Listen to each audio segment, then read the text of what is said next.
friends and fans. What we have going here, I've got a lot of battlefield cards. Excuse me. I've got battlefield cards on the brain. I got to get back to those. I got to finish them because the first card I'm going to talk about, Energon Collector, it can only be triggered if one of these types of cards is in play. It doesn't matter if it's yours or your opponent's. So if you have Energon Collectors in your deck, you will probably want to have a battlefield or zone card in place. So let's look at this. Of course, I don't know zone cards like I should because I haven't printed any out. I haven't tried them out or anything. I'm not in the way they've read. I've seen some on Facebook and I just don't quite get it. I know I'm not the sharpest tool in the shed, but I don't know. Now the ATP's mission cards, which ends up being like the backside of a stratagem. When certain triggers or certain things are met, then you can flip it over and it turns into a stratagem and can make your team or a certain character or a certain character type trait a little stronger. Dan was on the ATP revealing, I think the last one today on YouTube, just this morning, had a I summon you here for a purpose, but it's based on a Unicron quote, and it's got Unicron on the front. Really cool looking. So, Energon Collector. And so basically what I'm acknowledging is all their work, which is probably, they've got more time to do this than me. They get to test this stuff before they release it. I don't. All mine are just ideas that are in motion, that can always be changed or need to be corrected, etc., etc. So, yeah, a lot of my stuff may not be as solid, but if there's some cards you want to go, hey, I like this. I want to print this out and add this to my deck and see what other people say. That's fine, especially for casual gaming. Go for it. That's what this is all about. So let's look at Energon Collector, which is very similar to War of Attrition, but it's, white and green pip. While a battlefield or zone card is in play, do 1 damage to an enemy character. So unlike War of Attrition, where your opponent has to make, can choose where the damage goes, you're going to be able to call it. But that almost said secondary. One of those newer cards needs to be into play before the Energon Collector can even work. And again, as per se, the bottom, you may play another Energon Collector. So once you play 3, what happens? Well, then you can come down to the next line. If this is your 3rd Energon Collector you've played for turn, you may flip a character on your team. And I prefer the words on your team than you control. I have used both. It all depends on look, how it sounds, spacing, text, etc. So that's Energon Collector. So I thought that was a neat way to be able to get a bonus treat from playing 3 cards in a row. Like we do have a few that are similar. You might be able to get a little more repair or a little more damage, non-attack damage, etc. So with Energon Collector, not only are you able to get 3 damage to your enemy's characters, or one of their characters, however you want to play that, you can flip one of your other characters on your team as a result. So that's a nice plus. But in order for that to happen, you are going to have a battlefield or zone card on the field. Now, the zone cards, I'm not exactly sure how they work. So battlefield cards, only one can be on this is like a location card, like kind of Pokemon-ish a little. So only one battlefield card can be in the field at a time, affecting both the entire table for both players. So there's that.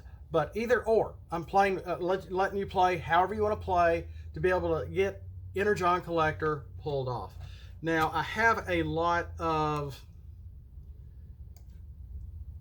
secret actions here that I really want to go over.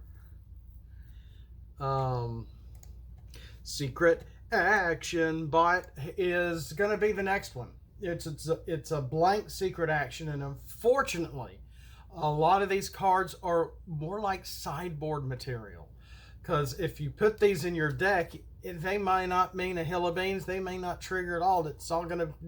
Some of these cards are dependent on what, anticipating what your opponent's going to do. Plus, it's going to have a little setup and strategy for your side of the table. So let's look at some of these for the worse or the ill or the better. And let's go through these pretty quick. Secret action bot, which I don't think we've gone over before. And you're going to be able to do some damage with upgrades. So it's not too dissimilar from Sabotage Armaments, but it's not a blue pip. It's a blank. When one of your characters defends in bot mode. Now, maybe I could have make this orange pip instead, but when one of your characters defends in bot mode against a character in alt mode. So that's the big thing. You just got to make sure you have your defender or defenders in bot mode and play this and hope they attack you in alt mode, you know. But if they do, your opponent flips the attacker to bot mode and scraps all its equipped upgrades. So that's going to happen before they flip. So it's now Grand Finale can only be, it kind of does something very similar, but that's an upgrade you can only put on Omega Supreme that I created some time ago. But this is more in line, like I said, with Sabotage Armaments. But that's a blue pip. This is not. So you're going to have to be in bot. They're going to have to attack you in alt. You get to scrap all their upgrades before they flip for attack, and then they have to flip themselves. They have to flip the attacker, which is going to flip them to bot mode. So you may wipe off their extra upgrades for all the extra bonus pierce or bold or attack, but then they're going to go from alt to bot mode. If there's a trigger involved in that will need to be done. But at the same time, 88% of our characters have better attack in bot mode, but they will be without their upgrades.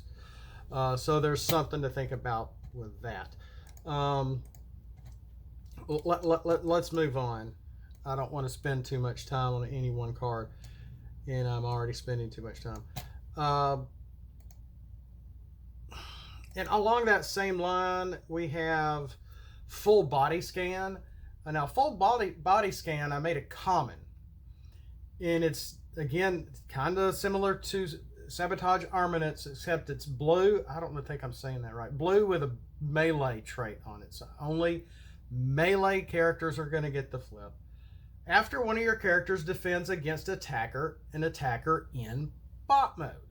So, and that happens a lot of the time when the total damage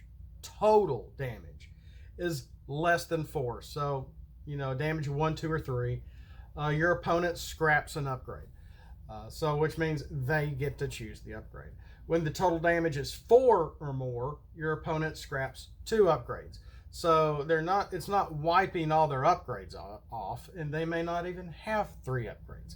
But, for later in the game, if you have this in conjunction with Sabotage Armaments or the other card we just went over. Yes, my short-term memory is just that bad. Secret action bot. You're going to be able to try to keep that. You're really wanting to try to keep their upgrades off the character for the most part. In full body scan, again, they have to be in bot mode, even though Optimus Primal here is in his alt mode. But getting scanned by the alien in the nutty alien bungalow thing. Up next, let's look at human shields. A lot of these are blue pip cards.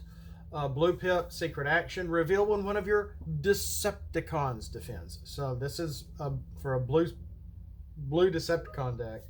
Reduce the attacker's pierce to 0. So that's human shields. And we do have one called that's similar. Oh gosh, I can see the card. I forgot the name. Begins with a T. My brain is just shot, guys. It's like I had a relative on Facebook. You know, once you get a certain age, your check engine light just keeps coming on. And I think mine came on for when I was 33. Reduce the attacker's pierce to 0. So we have another card that can do that. But it's not faction based. This one is. So I still made it a blue pip card. I still made it a rare, but the official one actually gives +1 defense, and their pierce doesn't get through. So I thought, you know, let's just make one that just reduces your attacker's pierce to 0. Something similar, and I think I've done something like that too, but I don't think it's blue. So there is that. Let's look at Not Alone. Not Alone is white pip with an Insecticon trait on it. So what is this one? Let's see. Again, sideboard material, unfortunately. But when one of your characters defends against a beast, when revealed, untap another character you control with the same amount of stars as the defender. So again, this is very specific, but it's a nice untap card, especially if you're using like a lot of the 6-star Insecticons, I guess. But anybody, I mean, only the Insecticons are going to get the white. It's pretty much a blank for anybody else, but you can still use this for anybody else. But again, you have to be defending against a beast traded character. You know, so there's that. You know, it's got its perks when it works, but if your opponent isn't playing beasts, you're out of luck. Like I said, this might be a better sideboard material here. And up next we have two more blue pip secret actions. I guess they're all blue. Parried and Quillion Block. Parried, Quillian Block I came out first. And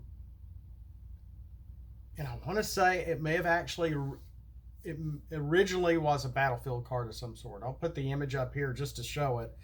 But now it's a secret action card. But let's look at Parried first. Quillion Block is nice, but Parried is a little more. Both of these have some setup. Parried, not quite on the defensive side. So after one of your characters defends against a character equipped with a sword type weapon. So again, these might be good sideboard card choices, which I normally don't do.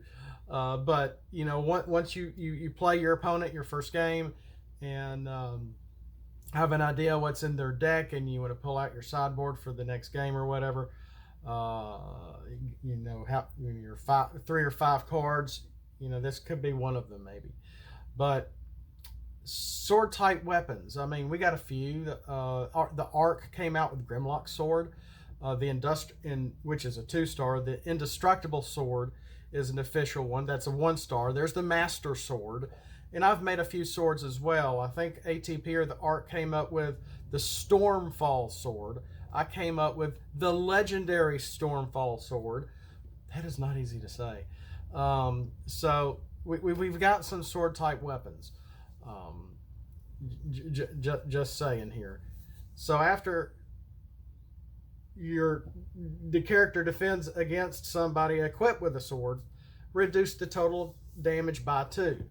Now, no, your defender does not have to even have a weapon on. You just, this might be good, you know, if you realize your your opponent is playing sword type weapons cards, you can reduce a little pierce. And that's a lot of this is trying to build up a blue type deck, a blue pip deck, and being able to fend off pierce from certain events and certain upgrades. Thank you. So Quillion Block is very similar to Parried, except let's look at it real quick. So Quillion Block reveal when one of your characters equipped with a blade, dagger, saber, or sword type weapon defends. So you can set this up by having Starscream's saber, or an Energon blade, or an Energon dagger, or I've got a Marina type dagger also, I think, that I created, or the sword type weapons. You have that on one of your characters. When revealed, if the attacker is equipped, or maybe it needs to be when, with a blade, dagger, saber, or sword type weapon, reduce the attacker's pierce by 2 instead of total damage. So the point is that if you do have a majority blue deck and you're trying to, and they still end up getting you because they have pierce, you're going to be able to block 2 of the total pierce. If you're flipping so much blue that you can block some of the orange, but they're going to hit you with that 6 pierce or that 5 pierce or that 3 pierce or whatever, you can reduce the pierce by 2. So there is a reason to some of this madness. So there is that. Okay, so one of the last ones here is the Transmuter. The Transmuter is, now I thought I had another orange black pip secret action. Okay, yeah, I see which one it is. Transmuter is an old idea that I have tried to make sure the text is right on this. So it is a nice secret action for an attack, for an orange pip, orange black deck. Again, when one of your characters defends, well, this image is from Beast Wars when the Predacons got Rhinox and changed his affiliation. While the attacker has an upgrade equipped where an ability is triggered by attacking a different faction, your defender has the same faction as the attacker for battle. So, we have some other cards, and I think I've made a few, and I want to say ARC or ATP has too. But, think of Soldier's Blaster. You put it on an Autobot, you're attacking a Decepticon, and in that one attack is going to turn into 3. Well, if they flip the Transmuter, now they're, who did I say? Well, the other faction is now has the same as yours. So that's not going to trigger. They're only going to get the +1, not the +2. So does that make them a hybrid faction character? No, not for that battle. No. That Autobot is now a Decepticon, or that Decepticon is now an Autobot.